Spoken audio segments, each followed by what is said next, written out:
নমস্কার বন্ধুরা, আপনার কি বৃষ লগ্ন বা আপনার লগ্নপতি কি লগ্নেই বসে রয়েছে বা অন্য কোথাও বসে রয়েছে? আমরা লগ্নপতি বলবান হওয়ার, লগ্ন বলবান হওয়ার যেসব সূত্র জানি, এখানে কিন্তু একটু অন্যরকমভাবে এটা জিনিসটা বুঝতে পারবেন। সুতরাং আপনার যদি বৃষ লগ্ন হয় অবশ্যই ভিডিও দেখবেন, আর যদি বৃষ লগ্ন না হয় তাহলেও ভিডিওটা দেখবেন, কারণ সূত্রগুলো তো আপনি অন্য লগ্নের ক্ষেত্রেও অ্যাপ্লাই করতে পারবেন।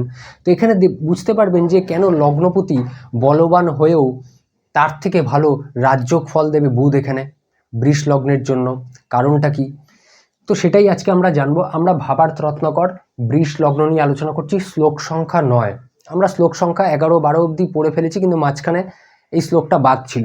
তো এই শ্লোকটা নিয়ে আলোচনা করছি। কি রয়েছে শ্লোকে? লগ্নস্থ বুধ শুক্রৌ তু সপ্তমস্থ গুরুর যদি বুধ দায়স্তু প্রবল যোগদৌ বৃষ জন্মনঃ। অর্থাৎ লগ্নস্থ বুধ শুক্র তু, লগ্নস্থান, এটা বৃষ লগ্নে দেখতে পাচ্ছেন, এখানে 1 নম্বর লিখেছি, মানে এটা বৃষ লগ্ন, বুধ এবং শুক্র বসে রয়েছে, লিখে রেখেছি। সপ্তমস্থ গুরুর যদি, সপ্তম স্থানে মানে বৃশ্চিক রাশিতে বৃষ লগ্নের যদি বৃহস্পতি বসে থাকে, বুধ দায়স্তু প্রবল যোগদৌ বৃষ জন্মনঃ, বুধ এখানে প্রবল রাজযোগ প্রদান করে। কিন্তু কিভাবে, কেন? দেখুন, এখানে শুক্র লগ্নপতি, লগ্নেই বসে রয়েছে।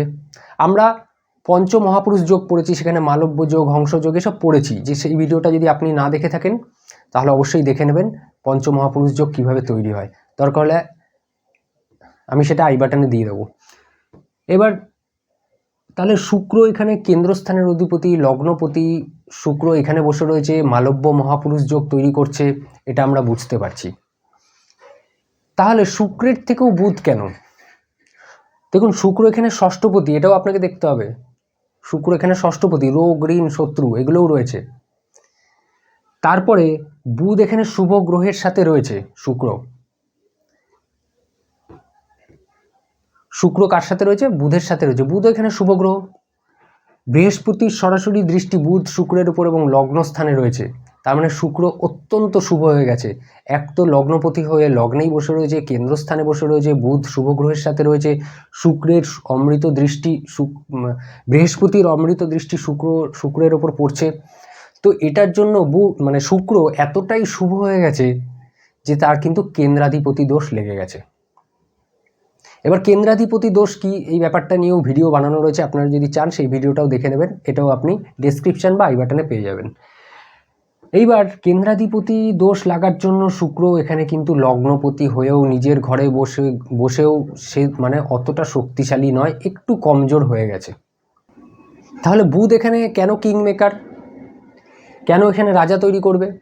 একটু বুধের ব্যাপারটা দেখে নিই। বুধ এখানে লগ্নে বসে রয়েছে, বুধ দ্বিতীয় স্থানের অধিপতি, পঞ্চম স্থানের অধিপতি। দ্বিতীয় স্থান একটা শুভ স্থান, ধনস্থান, কথা বলা, পরিবার, এবং পঞ্চম স্থান উচ্চশিক্ষা, বিদ্যা, বুদ্ধি, এই সব জিনিস পঞ্চম স্থান থেকে দেখা হয়। এবং পঞ্চম স্থান একটা খুব পবিত্র স্থান, ভালো স্থান, এটা আমরা জানি। তো পঞ্চম স্থানের অধিপতি এবং দ্বিতীয় স্থানের অধিপতি কোনো 6, 8, 12 অধিপতি নয়, বা 3 নম্বর ঘরেরও অধিপতি নয়। সুতরাং দুটোই শুভ গ্রহ, শুভ ঘর পেয়েছে এখানে বুধ, ঠিক আছে? তো শুভ ঘর পেয়ে বুধ এখানে লগ্নে বসে রয়েছে, তার অবস্থানও অত্যন্ত ভালো, লগ্নে কোনো 6, 8, 12-তে বসে নেই। কার সাথে বসে রয়েছে? শুক্রের সাথে বসে রয়েছে, যেটা শুভ গ্রহ। আবার কে দৃষ্টি দিচ্ছে? বৃহস্পতির অমৃত দৃষ্টি বুধের উপর পড়ছে। তো বুধ এখানে বলবান হয়ে গেছে। তাহলে বুধ বলবান হওয়া মানে কি? বুধের যে কারকত্বগুলো রয়েছে সেগুলো বলবান হওয়া।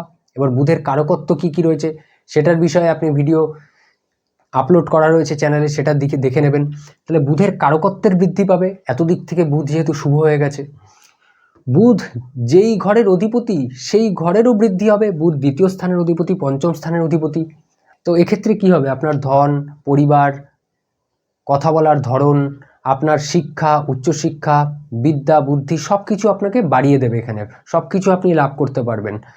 যদিও এখানে বৃহস্পতি অষ্টমপতি, এখন আপনি বলতে পারেন যে অষ্টমপতি হয়ে দৃষ্টি দিচ্ছে, এটা কি ভালো? একটা জিনিস দেখুন, বৃহস্পতি অষ্টমপতি হলেও একাদশপতি তো বটে, কিন্তু সবসময় মনে রাখবেন বৃহস্পতির দৃষ্টিতে কোনো দোষ থাকে না, কোনো দূষিত ভাব থাকে না। বৃহস্পতির দৃষ্টি সবসময় অমৃত বর্ষণ হয়, পুষ্প বৃষ্টি হয় বৃহস্পতির দৃষ্টিতে। যেখানেই দৃষ্টি দিক, সে যেই লগ্ন হোক না কেন, যেই ঘরের অধিপতি হোক না কেন, বৃহস্পতির দৃষ্টি সর্বদা শুভ হয়।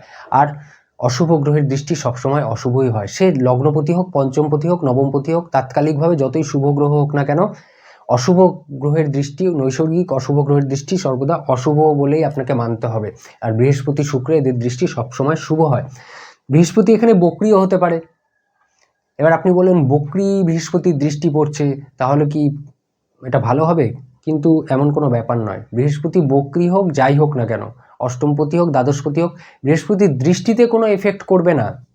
এবং এক্ষেত্রে দেখুন, ষষ্ঠ স্থান এবং লগ্নস্থানের অধিপতি শুক্র এখানে বসে রয়েছে, বুধ এখানে বসে রয়েছে, তার মানে বৃহস্পতি দৃষ্টি দিচ্ছে শুক্রের ওপর, বুধের ওপর এবং লগ্নের ওপর।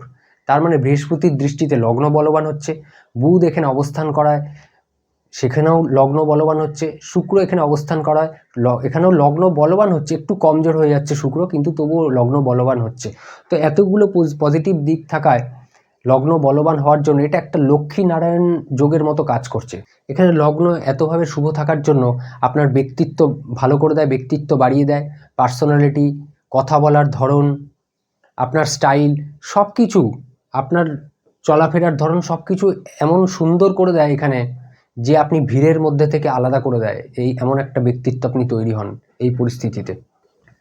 এখানে আরেকটা জিনিস দেখুন, বৃহস্পতির পঞ্চম দৃষ্টি কোথায় রয়েছে? 1, 2, 3, 4, 5 একাদশে রয়েছে, নিজের ঘরেই রয়েছে। তার মানে একাদশ স্থান, ইনকাম, লাভ, ইচ্ছাপূর্তি, এইসবের ঘরও কিন্তু এখানে বলবান হচ্ছে। তারপরে সপ্তম দৃষ্টি এখানে 8, 9, নবম দৃষ্টি তৃতীয় ঘরে, মানে জাতককে বলবান তৈরি করবে, পরিশ্রমী তৈরি করবে, সাহস, যোগাযোগ মাধ্যম, কমিউনিকেশন সব কিছু কিন্তু এখানে দেবে। আপনার লগ্নপতি বৃহস্পতি, বুধ এরা কোথায় বসে রয়েছে আপনি কিন্তু কমেন্টে অবশ্যই জানাবেন।